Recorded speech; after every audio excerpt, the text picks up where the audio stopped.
Keling. Assalomu alaykum. Yaxshimisiz qizimiz? Keling, o'zing keling. Tizimlisiz. Keling, nima xizmat? Shu desangiz doktor, shu o'sinimni eri. Shu o'sinimni eri ertalab uyg'otibdi. Suv sepib hovliga o'sha suvga sirg'alib burni bilan tushibdi deb. Mana endi mana shu ahvol. Shu nafas ololmay qiynalib hammamizni qon qildi. Keldingizmi o'zim? O'zim chiqman, yaxshimisiz? Anaqa ertalab bularning erlari-chi? Tomga samoga chiqqan ekanlar. Somonni tashiyman deb o'zlarini tashlab yubordilar. Shunaqa bo'lib qoldi. Xullas doktor, shu o'sinimni nafas yo'llari siqilib, qiynab yotibdi. Yana kamiga kechqurun qurragan modellar. Shularni to'g'rilab bering, iltimos.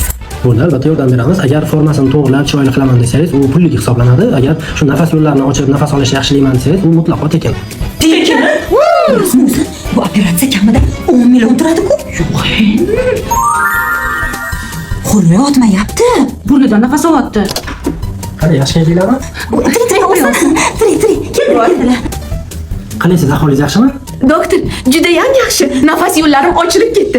Boshim ham og'rimayapti. Xurragam o'tmayapman. Dunyoni boshqa hid bilan hidlayapman, doktor. O'zim, sezdingizmi? Burni formasi o'zgarib chiroyli bo'lib qopti. Sizdan ham chiroyli bo'lib ketdi. Yo'q, unchalik emas-ku. Mana qarang. Ichini operatsiya qilish tekin bo'lganda. Bir kalta kelib kelmaymizmi?